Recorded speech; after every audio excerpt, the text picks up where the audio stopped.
Hello, folks. Yeah, my name is Galib, and I've been contributing to O3DE since the days of Lumberyard since 2018. I'm very familiar with the shader build pipeline. That was kind of when I joined the graphics team, um, it was already O3DE, and I took care of the shader build pipeline. And lately, in the last 7 months, I've been doing a lot of contribution on the OpenXR stack, and which is, but I know it is, especially if you never work with, Quest devices in the past and O3D in general, how do you come with a coherent story beginning to end on how to work with these devices? What does it take to, oh, I'm going to modify my level and I want to see the change on device, or how to use what is called the Quest Link mode, where the headset is tethered to your desktop and you want to just see things even before deploying to device. So I'm going to go through today explaining end-to-end all of this. So I'm going to share my screen. And let's see more. Here, share screens. And I'm gonna. Okay, can you guys see my screen? We sure can. Excellent. Okay, so again, by the way, this whole presentation is now under as a PDF on the O3D Extras Wiki. There is a link there. You can go right now and download it, and you're going to see the exact same content. And you can see some information if you want to get a hold of me on GitHub or Discord. Okay. So the first thing we're going to cover is we're going to go through creating a brand new project from scratch and how to see one level of that project running on device. So in terms of prerequisites, I'm assuming you're familiar with Git, GitHub, a little bit of, you've done at least something with O3DE in the past. You've used Visual Studio 2022. You have cloned O3DE. You have built the project manager, which is known as O3DE.exe, because a lot of people don't know that. They say your project manager, what is that? It's actually that executable. That's the name after you build the engine. So because at the end of the day, we want to get our project running on a Quest device, you're going to need to go to the O3DE extras, check out that code, and register 2 gems that come with that code. Additionally, there is already a project for you called OpenXR Test, that also is basically ready to run on device. So you get all of that from O3DE extras. And I highlight here what are the path of the key gems that you're going to need from it. And here are some instructions how you register those gems in your system. So after you have registered your gems, you're going to open the project manager. We're going to create a brand new project. We're going to call it Adventure VR. We define the output path where we're going to have it. We're going to call it as the default option. And before we create the project, we're going to click on the last step. We're going to configure more gems. And then when we are presented with this page, we're going to type XR on the search box, and we're going to see the couple of gems we're looking for.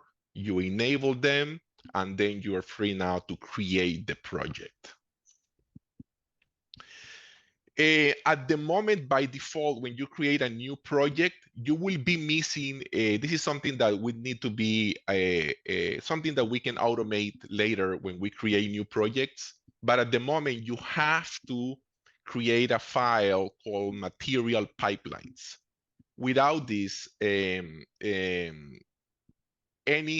material that is not related with the main pipeline is not going to render in the screen. Nothing is going to crash, but you're not going to see anything in the screen.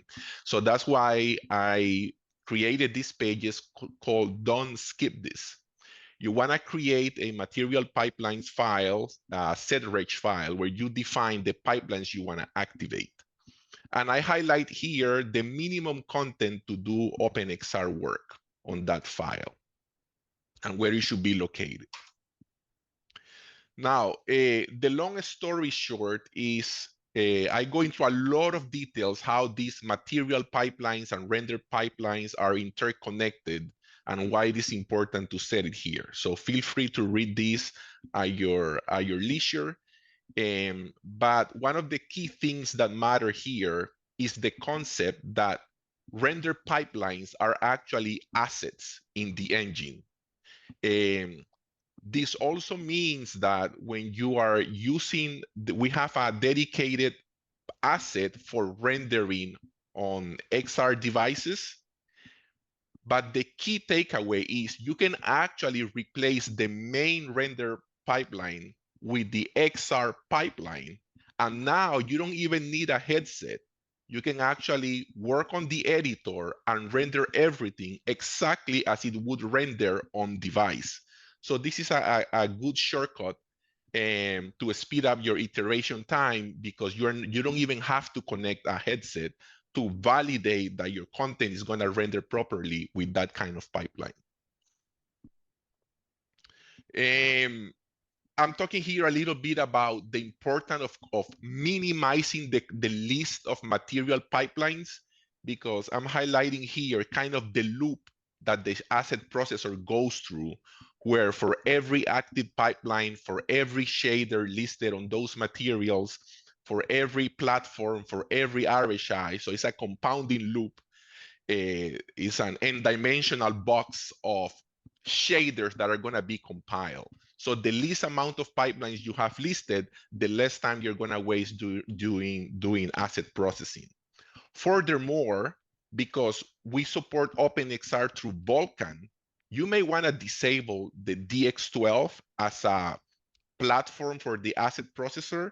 And I highlight here how you, at the bottom, how you can modify those settings. That way you only compile for the Vulkan RHI. All of these are optimization things you can do. Alternatively, for let's say Android developers that are not interested on Quest devices, we have now a mobile pipeline that is heavily optimized for mobile. And this is how you would set up your engine, so you only have the main pipeline and the mobile pipeline. We have an original incantation of the mobile pipeline that was called the low-end pipeline, which is still in the engine, and you can still use it. And I'm giving you options here. And you can also forget about all of that and throw the kitchen sink and enable all of the material pipelines, main, multi-view, mobile, low-end. And again, all those are options. Hey, Galib. Yes. Sorry for interrupting. So there's a question about the OpenXR template and where to find it. Is that something you're covering later? Yeah, the OpenXR template to create a project. That's Yeah, sorry, I don't see it in the list of existing templates. I was just curious where we can find it. correct. There is none at the moment. There is none at the moment. And I think we need to add it because there is a lot of, that's why I'm going through the whole set of things you need to configure once. Gotcha. But yeah, eventually with a proper template, a lot of this should be transparent to you. Gotcha. My misunderstanding. I thought you said there was one. My bad. Thank you. Yeah, no worries. Okay, so another thing you want to do, because you're going to do on OpenXR and Quest devices run on Android or a version of Android, you want to enable the Android platform for asset processing. And here I show you how you can do this. So once you do all of the configurations, we are ready to build the project. And I'm suggesting here a few commands you can do, also some suggestions to enable so you prepare your project to be able to be debugged with RenderDoc.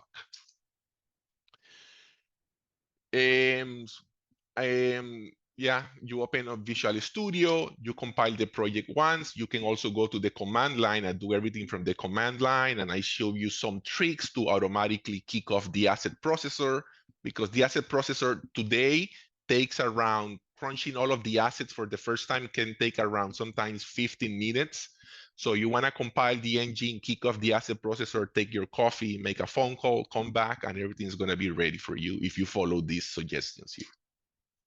Okay, so we build the editor. So the first thing we're going to do is, okay, I'm going to run the editor, but you are going to need to enable Vulkan because by default, your RHI, your graphics stack is going to be based on DX12. You want to change that.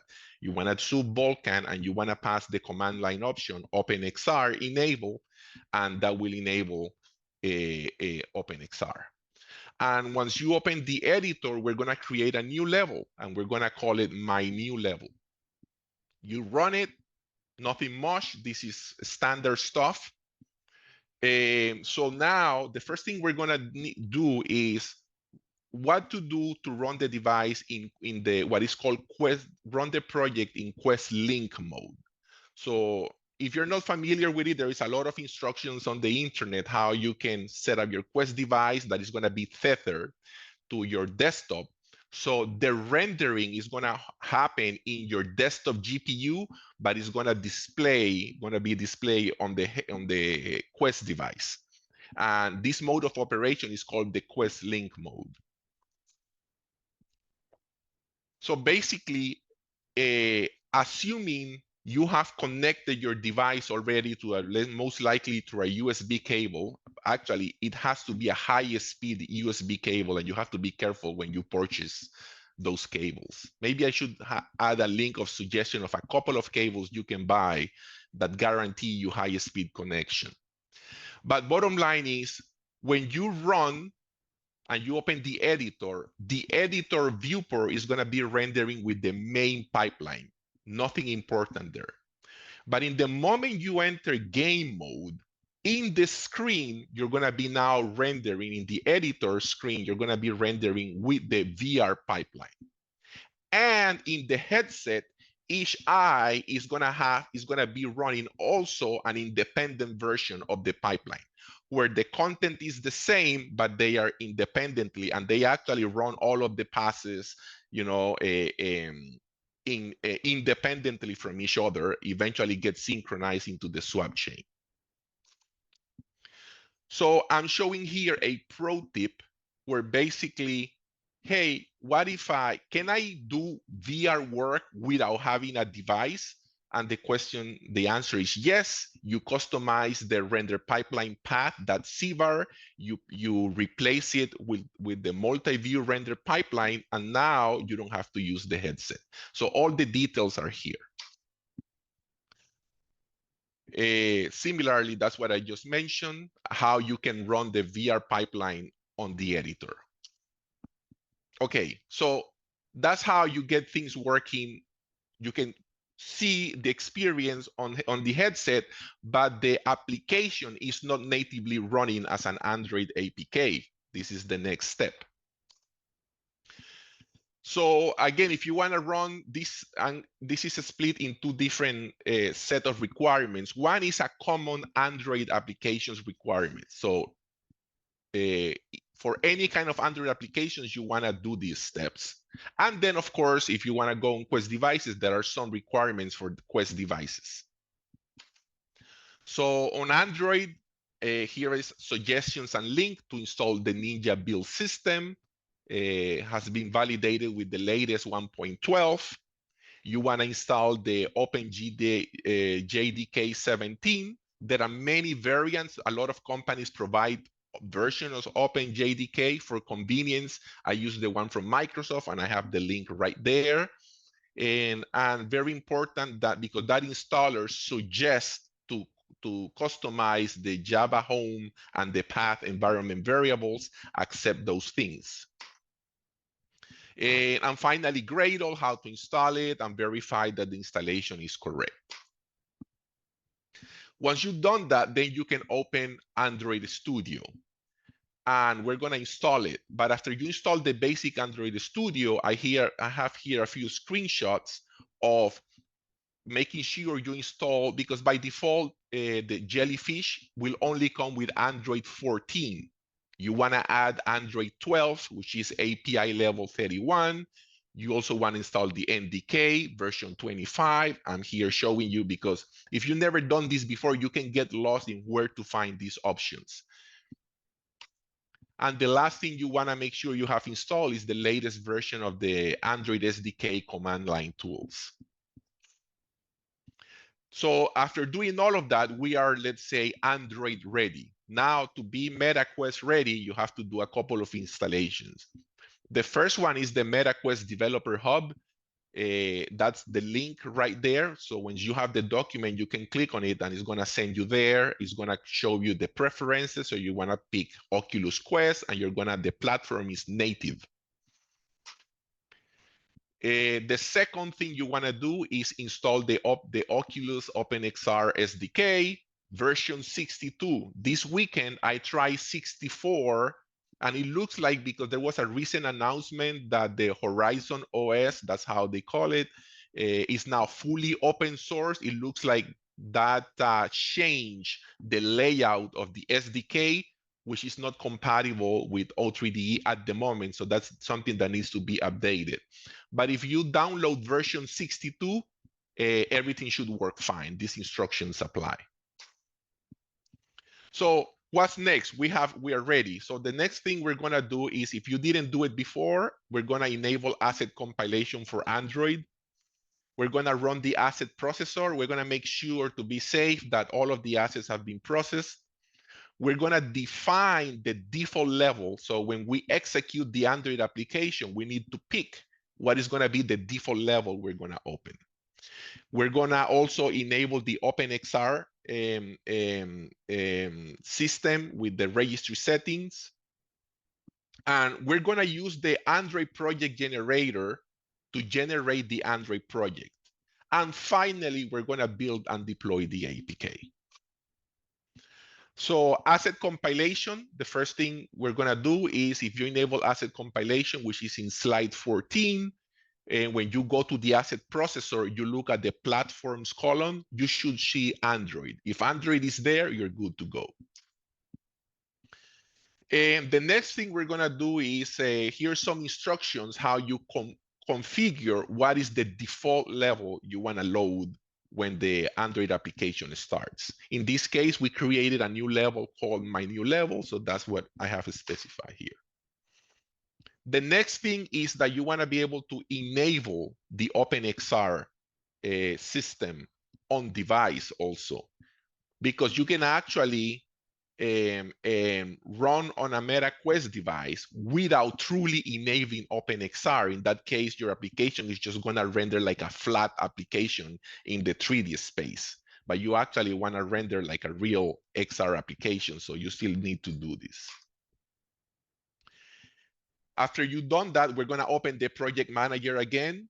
And remember our application called Adventure VR. We're going to click in this menu tab mentioned here, and that's where you're going to find the Android project generator. So the Android project generator and opens like this. It's a Tkinter Python tool. So it actually can run standalone, but the project manager submits data to that application to know where to find the build directories and a lot of configurations that you do a priori. So that is the main benefit of using this application, that it does a best effort to figure out all of the parameters that need to be set up to generate an Android project. Otherwise, I show you a couple of links. You can go and do everything manual, which is basically the equivalent of what this application is going to do for you. And also, I highlight here the source code of this application. That's the link which takes you to GitHub, and you can see how it all works. So let's break down the content of this UI.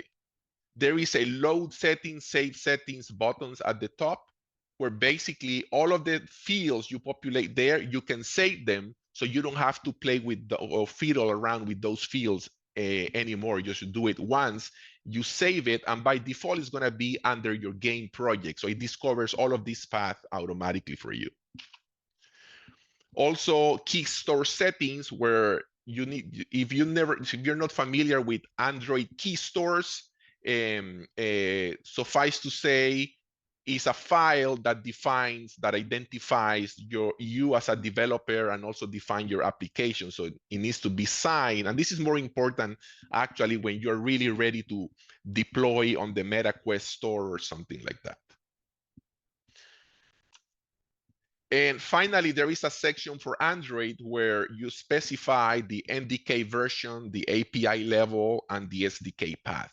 Again, all of this is discovered automatically by this tool, but you can change it and save it in case you want to try a different version of the NDK or you want to experiment with other API levels and so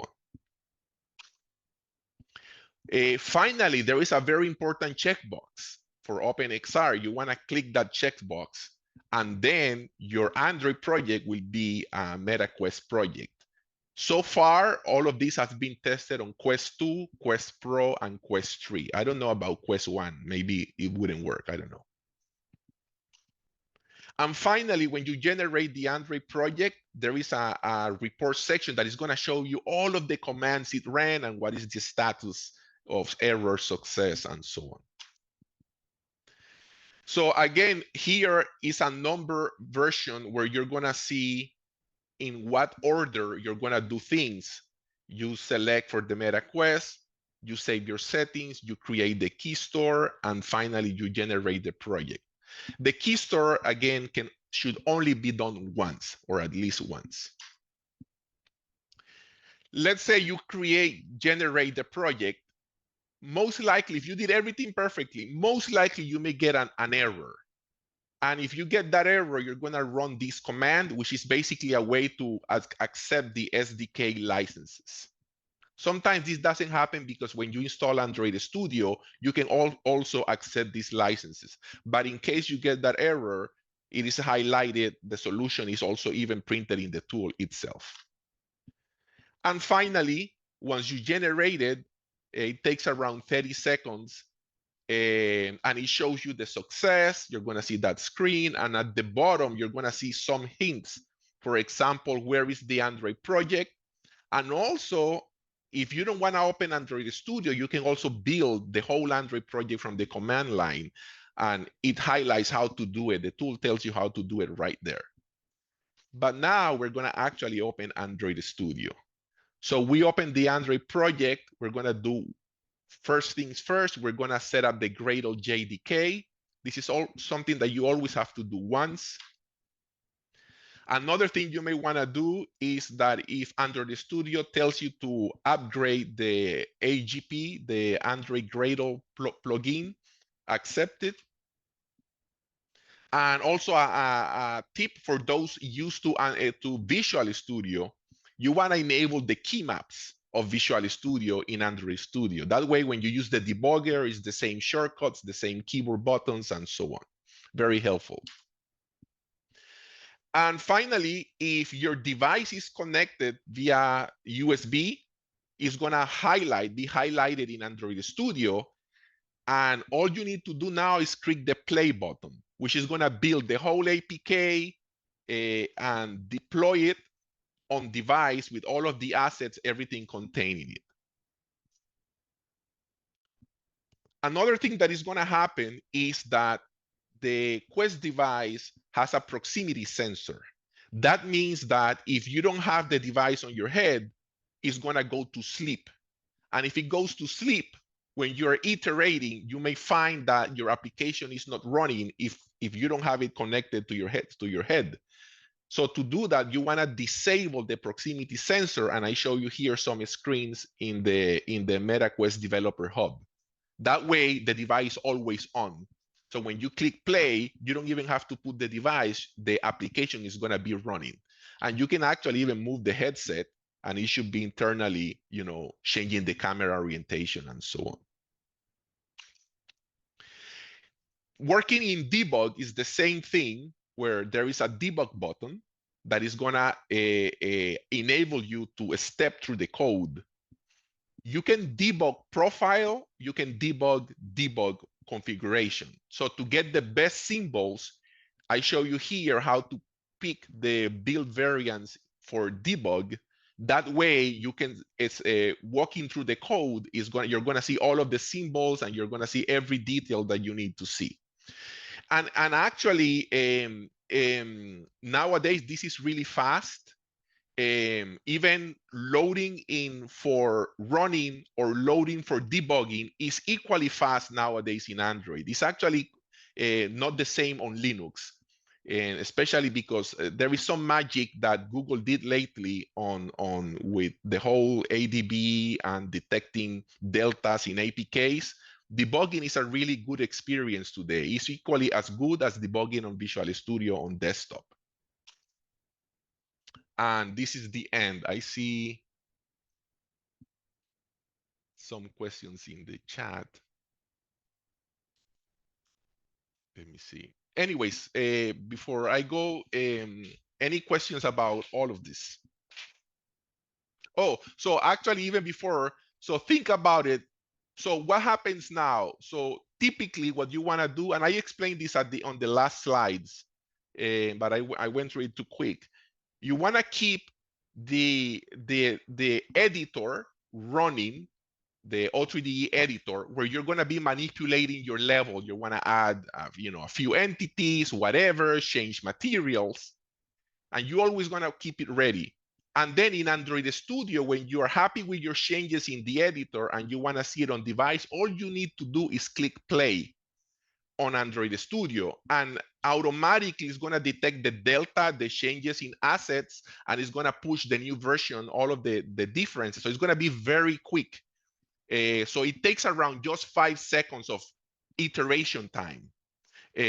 So basically, it's really nice because only a few months ago, you will have to do a lot of hackery to get that fast, but you will have to wait sometimes a minute 30 seconds. Now it's just like 5 seconds through all of the improvements we've done through how to deploy these APKs